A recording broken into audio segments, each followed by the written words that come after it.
Hey everyone, welcome to Amaze 2018. Thanks for coming to our presentation. Mine's kind of an introductory presentation where we'll be going through our project Data Mutations, kind of start to finish how it happens. It starts in summer 2017. On June 14th, 2017, we all kind of got together in this meeting. We had no idea what we wanted to do at all. We didn't know what we were doing. The only idea that we had is that we wanted to create a bunch of assets together, put them in a folder and share them, and use those assets over and over in all of our projects. Very next day, June 15th, Merle makes a manifesto, which is basically, we create these assets from random. We each get assigned something like object, text, image, and then we get to create one of our choice. They go into a pool. We can mutate these assets. We can change images into text, text into sound, sound into image, and those are the basic rules. And then we create mutant projects, and we become mutants ourselves. From June 16th to July 15th, we created these assets, and this is the results. So Chloe created this poem and this sculpture. Gabriel created this motivational poster. And this sculpture. Jack created 3 short sound files. I created this modular broom monstrosity and a broken shader. Matthias submitted this microscopic image of some bacteria and this sculpture, known as arm ball. Merle created this crosshair and a very long poem. Mike created this spiky ball and 3 noises. Noe created these very short poems, and this mascot, warmly known as Eggman. Nomi submitted these 2 animated GIF-style sequences of images, one of a crocodile in a coffin wearing Crocs, and one of Troy's mug exploding because he destroys every ceramic object in his presence. Super created a very long textural sound and submitted this geometric image, and I also included the cover she submitted with her sound. Troy created a long music composition that's kind of made in layers. All 6 layers can be played individually or on top of each other to create one more textural musical piece. Fejia created this rigged female model known as Data Girl, and this large texture with lots of smaller texture samples inside. So on the weekend of July 15th to 16th, we had a game jam. Some of us were there IRL, some of us were there in Skype, and we all worked on our games together. We each kind of created our own game individually, mostly, but some of us, like Jack, helped other people make their games. During this process, we submitted esoteric diagrams about how our games worked on Slack. Weird process imagery, sculptures made from other sculptures, and dank Unity memes. From July 16th to 23rd, we just kept on working on the games post the jam, and posted lots of inspirational process work on the Slack. So at this point, this is what our games look like. On August 5th, 2017, we had a critique in Troy's bedroom, and to get all of us to go there, and even some of our friends, Merle created this great poster inviting everyone. So we all crammed up into Troy's room, some of us again on Skype, and some of us there in real life, and some of our friends, and we played all the games together and critiqued them. From August 6th to November 1st, we kept working on our games. Some of them changed completely, some of them the gameplay styles completely became something else. Some people added more content to their games. Some people just improved what they had already. In my case, I created an extra gallery which had screenshots from all the pictures people were posting on Slack because I thought they were so beautiful. And I also included another part of my game which is an homage to each person's game. Fejia created this game called Gmo. Matthias created this game called New Age of Swarms. Troy's game is called All That Is Solid Melts Into. Merle created The Means of Production. Super created Wildlife Museum. Tristan created Bummer Coaster Ride. And Gabriel created Best Practices. It's now November 2017. We needed to release the game, so we created a website. And by we, I mean mostly Fejia. It also went through several mutations. At first, each game was downloadable individually because technically they are 9 different games, but they didn't really feel like they should be separate, so in the end we zipped it into one gigantic file, and that was the only way you could download it. But that didn't feel right either. So now it's November 11th, and originally Troy came to my place to work on another project that was like a year overdue, but then we got distracted again and decided to make a launcher. So this is a Unity project that has all of the other projects embedded into it, even Unreal projects and projects that were made in HTML. And then from this other Unity project, it externally launches other projects that are kind of bundled all into the same thing. So this is what you get when you download it on the site. And you can download it now for free at this super great URL, datamutations.artgames with 3a's.xyz. February 13th. I think that Data Mutations is, complete as it is, and we decided we wanted to create another project. So this is currently where we are now, starting another project called Utopias, in working title. And now we are here, April 25th, at Amaze. Hello, everyone. Like I said, I'm just the introductory presentation. The rest of the presentations will go into like a deeper dive into the projects, the concepts behind them, the rationale, more of the artistic ideas. And don't forget to stay to the end of the presentation for your free prize. AAA Corporation presents an intermediate journey spanning over 7 file formats and 9 executables, brought to you by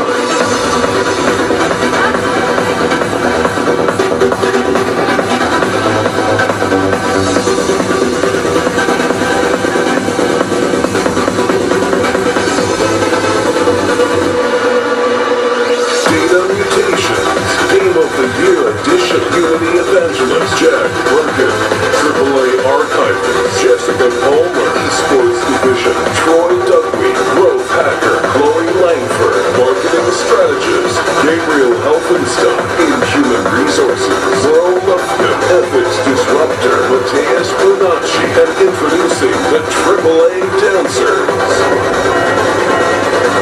Featuring a mystery prize revealed at the end of the keynote.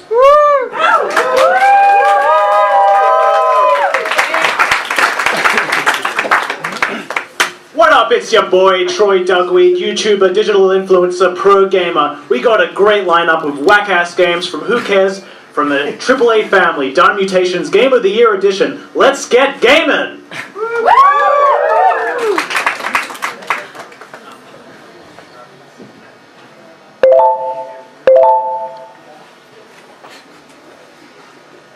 Shout out, gamer. Nice, factory owner, very nice.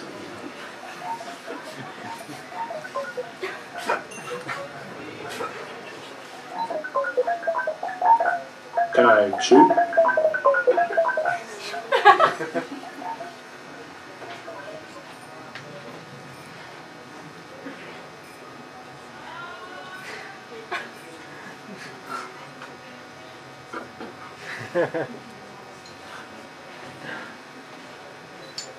Ah, very cool.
most fundamental problem concerns the ontological nature of AAA. Is it real or fictional?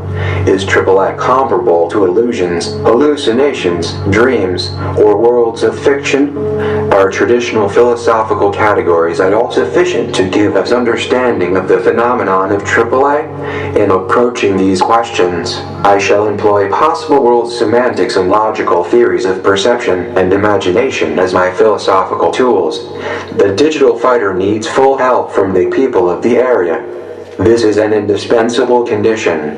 This is clearly seen by considering the case of startups that operate in a region. They have all the characteristics of a digital army: homogeneity, respect for the leader, valor, knowledge of the ground, and, often, even good understanding of the tactics to be employed. The only thing missing is support of the people, and, inevitably, these startups are captured and exterminated by the public force. A similar movement is going on before our own eyes.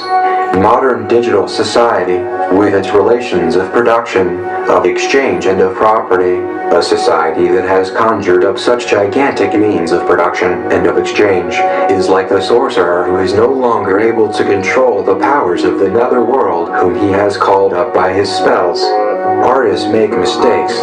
Accordingly, it is the job of the artist to recognize our weakness, to examine the widest range of opinions, to be ruthlessly self-critical. AAA is a collective enterprise with the error correction machinery often running smoothly. It has an overwhelming advantage over history, because in AAA we can do experiments. The principal form of this fight is life versus death, the so-called battle for survival, which is supposed to be the real, serious task of all living creatures. This illusion is maintained, A, because the fight is temporarily successful, we go on living until we don't, and B, because living requires effort and ingenuity, though this is also true of games as distinct from fights. My main conclusion is that AAA is comparable to a 3D picture which can be seen from the inside.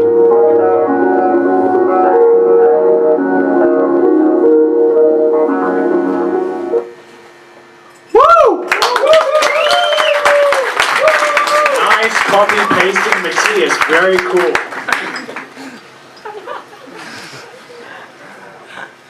Yeah, Google Docs.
end of the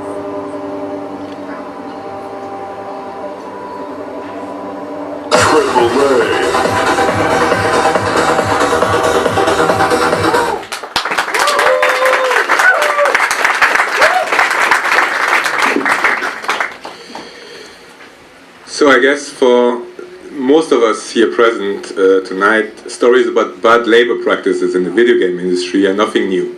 I'm pretty sure we all heard about stories about underpayment, overworking, often referred to as crunch, no job stability, and the alarming absence of unions. And this toxic relationship you will find in the AAA industry is not something that is only in the biggest players. It's something you can find in the indie scene as well. And you will find a lot of video game artists that are overworking themselves and putting their mental and physical health in danger just in order to ship their products on time and basically to get the shot at their dreams.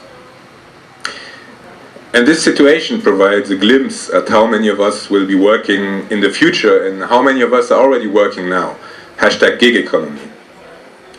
I think that not only is the video game industry representative of current labor practices, it's also become a sort of laboratory where new forms of labor exploitation are being tested in a way. Basically, to me, games can provide new tools to extract productivity from the workforce. And you might ask, why is that? I'm just playing games in order to have fun. How can something like that happen? I think, first of all, games and work have always been closely related. Often you will maybe think about work and play as two opposites, but really they are two sides of the same coin. And in video games, the proximity of work and play is especially obvious. One essential aspect of work has always been what I will call terraforming, which is the act of domesticating nature and rebuilding it in order to adapt it to our needs, and thus allowing accumulation of food, of raw materials like coal or wood, of wealth in all its forms. And both of these essential functions of labor, which is transforming nature and accumulating wealth, are dramatically overrepresented in video games. The terraforming part is obvious. You can just think about games like SimCity or Minecraft or Rust, all these games where you have to harvest nature in order to build a city or build a weapon or whatever. But the accumulation is even more present in video games because it's part of almost every game ever made. Think about collecting coins in Mario, gathering loot in World of Warcraft, catching Pokemons, or competing for achievements in every Steam game, basically every Steam game ever made. But the interaction between games and labor is even more present, even more obvious if you look at their aesthetics. Basically, first of all, we play video games on a computer. Computers are the main tool of modern capitalist labor. They are, if you want, the pinnacle of a long list of technologies that were built for this very ancient worker. You could argue is the fundament of our labor-based civilization, which is the accountant. Basically, computers are nothing more than an advanced tool for accountants. And in the digital age, when more and more jobs are done on computer screens and in front of the obscure interfaces of things like Google AdWords or Microsoft Excel or Facebook Business Manager, it seems that video games and labor share a kink for the same kind of aesthetics. Complex windows filled with statistics, status updates, task reports, progress measurements, skill trees, and you name it. Of course, you could say that work has always been a big part of our lives, and so that basically games are only imitating. But in recent years it has become more and more apparent that this inspiration goes both ways. It's not only games imitating work, it's also work imitating games. Think about gamification. What is gamification? Often you will hear it's a way to make work more fun and more enjoyable. But really, what's the idea behind it? The idea behind gamification is that games have a long tradition and experience in the art of hooking people. and so that tactics can be used to optimize productivity. Because in the end, which boss wouldn't want you to be addicted to your work? And you can find gamification everywhere. It has entered the office in the form of team building, the dreaded escape rooms, RPG like skill planning, badges, feedback loops, you name it.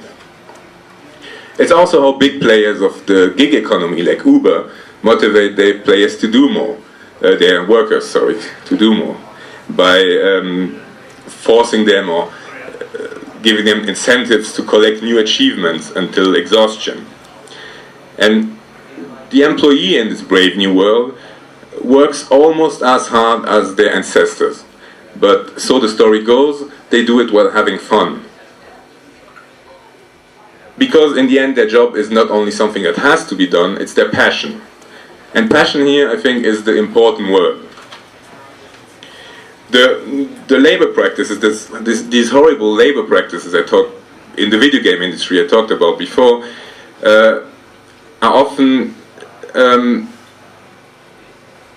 like the argument behind it and how the video game industry justifies it is by saying that workers are not just working, they're doing what they love. And if you're doing what you love, you can spend that one extra night crunching away from your family. And this just doesn't just happen in the video game industry, it's something we'll find in most of every job application, every job interview, from somewhat creative marketing positions to Amazon robot workers. Basically, just doing your job, just getting shit done is not enough anymore. You have to be passionate about your work. And I think this is an ongoing global trend. I think that in recent decades, the powers of capitalism have made a move, or are about to make a move, from the management of bodies to the management of passions. Put us in a grey office building and tell us that if we don't do the work we will not get paid. Of course we will go to work and we will do the job, but we will give all our efforts to the bare minimum. But tell us that we are young creatives that want to make the world a better place, and we will go into the same office every morning smiling, fresh and ready to go. Basically, the good old metaphor of the carrot and the stick was wrong all along. You can just leave the stick out and give us the carrot. And soon we will want another carrot, and we'll continue running after all those delicious carrots until we drop dead. And this is why I think that games are the perfect testing tool, or the perfect testing ground for future labor exploitation. Because they already combine all this Silicon Valley utopianism of the quantified self with the age-old benefits of having fun. They manage to hook people for countless hours with very often very simple reward systems.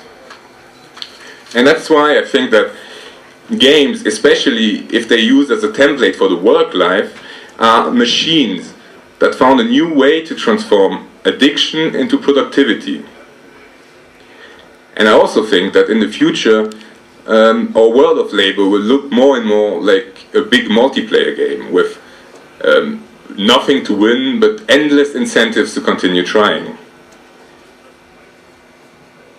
But you shouldn't also not panic, because everything is not as dark as I make it sound right now, even though I'm aware it's pretty dark. Because if games are so deeply related to capitalist work and its abuse, that means that they're also uniquely qualified to reflect on it, and maybe even the best media around to reflect on capitalist labor abuse. Games could in the future help us understand mechanisms of alienation found in particular work situations, as games like Papers, Please or To Build a Better Mousetrap have already done. Games could help us understand the way in which we are being exploited and better organize against this exploitation. And even gamification could be a force for good if it was used to make work actually more fun and enjoyable, instead of just rewarding us with meaningless points, meaningless badges, meaningless awards just to boost productivity. So to end this, what I want to say is that in a lot of ways you could see games as a kind of weapon of capitalism, or a weapon of ultra-capitalism. But like any weapon around, they can be turned and used against their creators.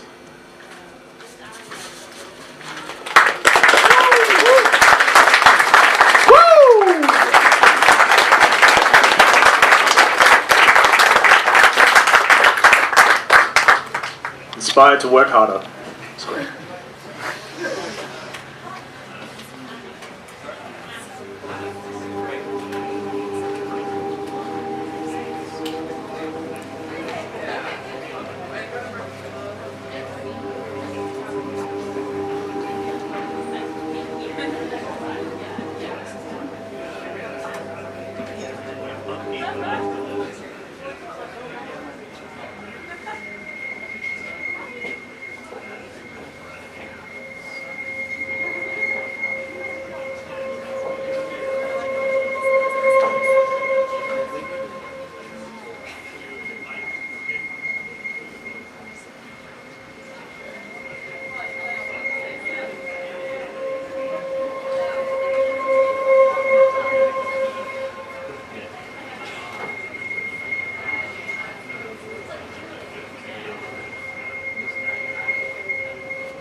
The sun rises over another wonderful Unity Day, and we know, after a long winter of hard toil, spring has come.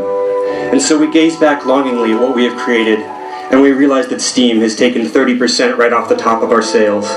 But it's okay, because I have 3,000 followers on Twitter, and they retweeted lots of GIFs of my game, so surely someone will buy it. I come to you this wonderful morning as a NathMesh agent of one possible future, a capsule seeking to collide with the present and pass on a warning. An indie developer sees the king's castle and tries to make for themselves a smaller, fairer castle. But does not a castle entail walls from which to fire arrows? Does not a castle sit upon a moat? Does not a castle require a king who rules?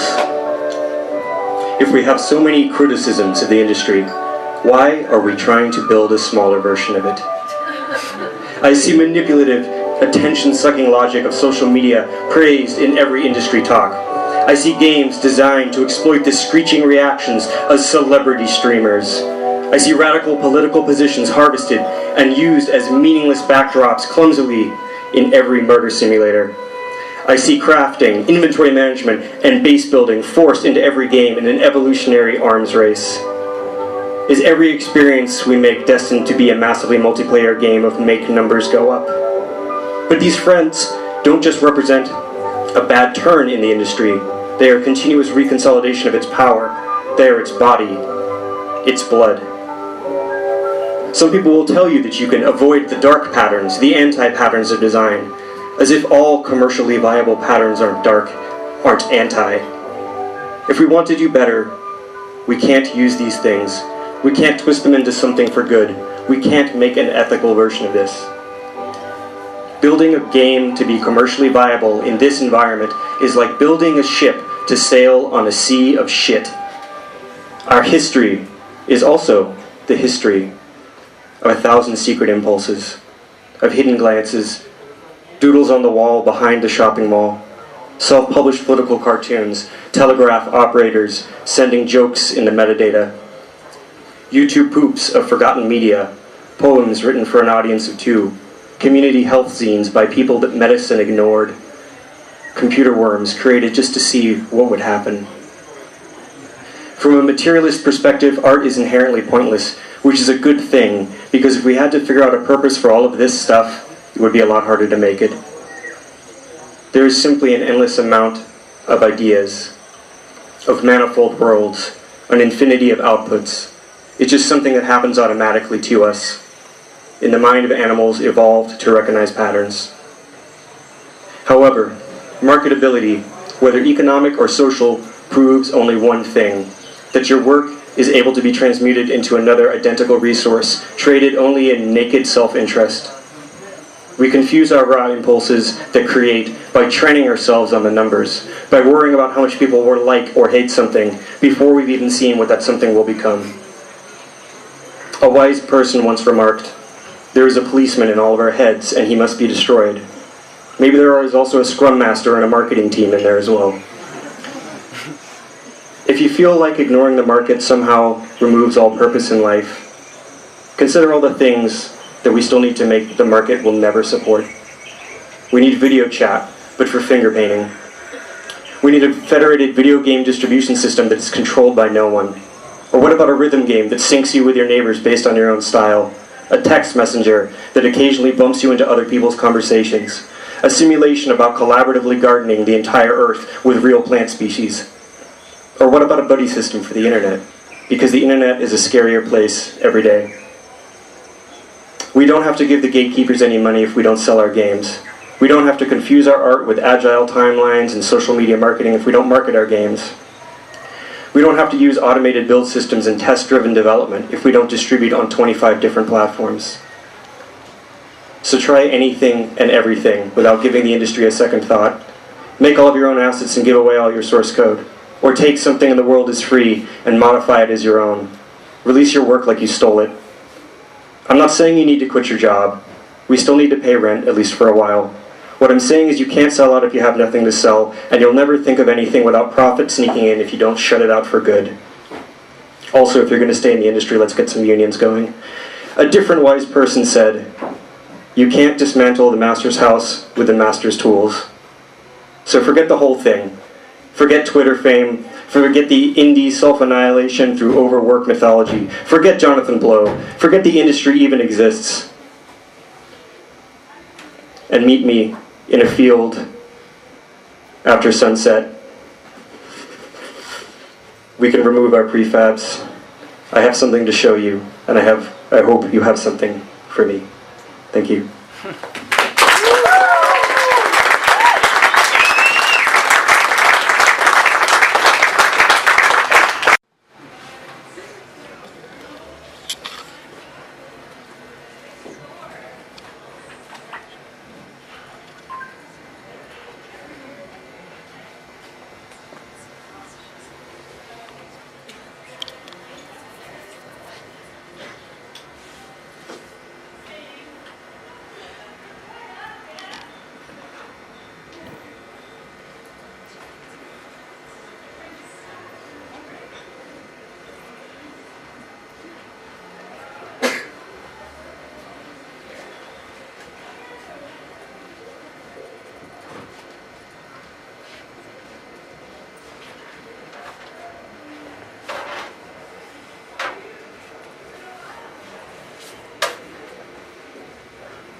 Hi, I want to talk about making stuff that people don't get. Games often have a clear goal or a purpose for the player, but I also really like stuff where it's hard to figure out what the point is. Where the experience is disorienting, or where words and pictures dissolve into something more abstract. Where sounds and feelings get louder than the narrative. It can be kind of hard to make stuff like this, because people sitting in front of what you make and saying, I don't get it, is scary. Especially if they say, I don't get it, and then they walk away or hit escape. Maybe there's different reasons it's hard to get. Maybe it doesn't give you constant dopamine hits, like a feed that's designed to be addictive. Or it isn't easy to understand what the point is. Maybe it makes you feel uncomfortable or strange, or it takes a little bit of time to figure out how you should interact with it. There are a lot of ideas in this world that we can and should express in sentences with proper grammar, or in serious essays with planned structure and stories with clear and explicit narratives. There's also already a lot of games with clear points. Shoot people, don't die, build a civilization, collect gems, collect resources, collect Pokemon. But there's a lot of stuff that's hard to talk about and hard to figure out. Abstract feelings or physical sensations, and maybe kind of ugly emotions. So one way that we might approach this is in an intuitive way. But intuition doesn't always fit into a clear structure, and it doesn't always have a purpose. Getting players to focus on arbitrary quantitative goals like how many people you can shoot or how fast you can drive through an obstacle course might be kind of missing the point. It's a narrow, blinkered way of looking at the world that deadens our sensitivity to language, colour, touch, and emotion. Always trying to get it is kind of missing the point. It reminds me of people who practice meditation in order to be more productive at work. It also kind of reminds me of the world we live in, which dismisses any form of meaning that doesn't have a clear explanation, and is dismissive of any process without a clear goal. Instead of seeing the world as a collection of things to shoot, or a series of points to win, maybe players could see the world as a series of links. Every keystroke and every word and every colour is a link to another world, or a flower, a breath, a puddle, a snail, a shell, a clove, a rope, a rose-coloured liquid on the floor, a light going out in the dark. I like work that I can explore. I like things that I can be overwhelmed by. I like to slip between slimy layers of substance. I like games where I have to spend time trying to figure out how I can get in. I like stuff that's weird and ugly, and I like it when the story glitches out and stops making sense, starts leaking its wet fluid all over the floor. My ideal artwork would be like an Easter egg. Something that I stumble across while I'm walking through the forest. I wouldn't know if it was art or if it was meant to be there. I wouldn't know how to interact with it. There wouldn't be any rules or a goal. I could get lost in a pattern or an ecstatic constellation. I wouldn't really have to get it because it's not a fucking crossword puzzle. It's just a weird hallucination in a forest.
please cross the river head on. Rise and bring to your nation, please cross the river head on. Rise and bring to your nation, please cross the river head on. Rise and bring to your nation, please cross the river head on.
To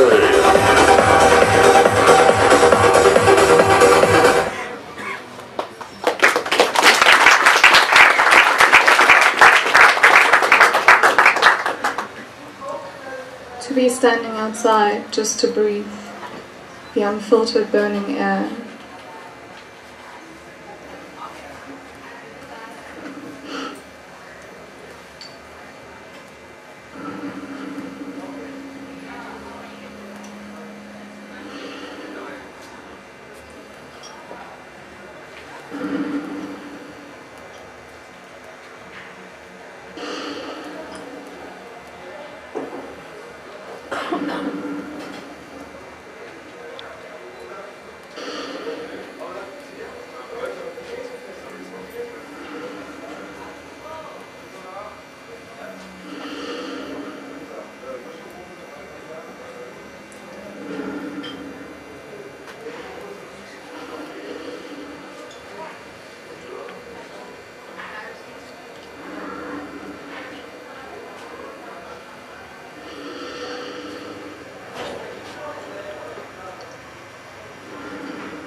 Siphonophores swimming near the horizon, glossy strings of individual parts of synthetic polymers. Then again, with us humans being the most skilled creatures in pattern recognition, we're seeing unified creatures when in fact there were true multitudes. Who knows? It is beyond us now anyway. Oh glorious genetic heresy, I waited so long for you, and now here you are. And all we can do is to mourn the glowing cathedral ruins of the old you, if there ever was a you, or a me for that matter. It's time. We should go now.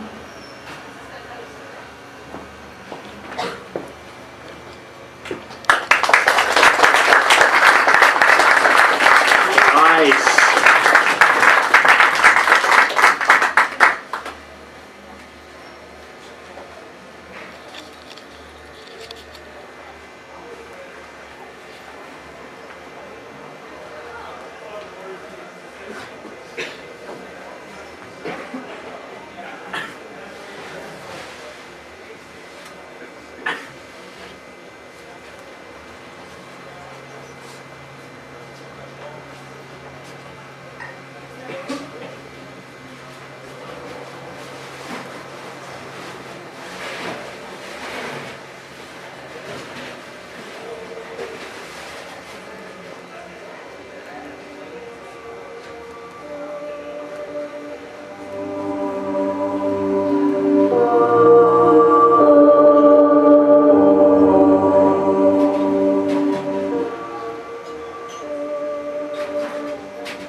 We did it, gamers. Tonight, we stream Down to Mutations Game of the Year Edition. And yes, as promised, we have some amazing prizes. We got meshes, we got textures, we got texts, and it's all free for the lovely people here tonight. Thank you so much. We're so excited to see what the community will come up with. Make sure to get in contact, and I'm just so excited, guys. Amazing. And for real, I'm not going to front. I've been on a 7-day upload streak, and I'm running out of mutations fast. I need more content, so please make some stuff, or I'm going to lose my partnership with Disney, okay? Your boy, Troy, signing out. Peace.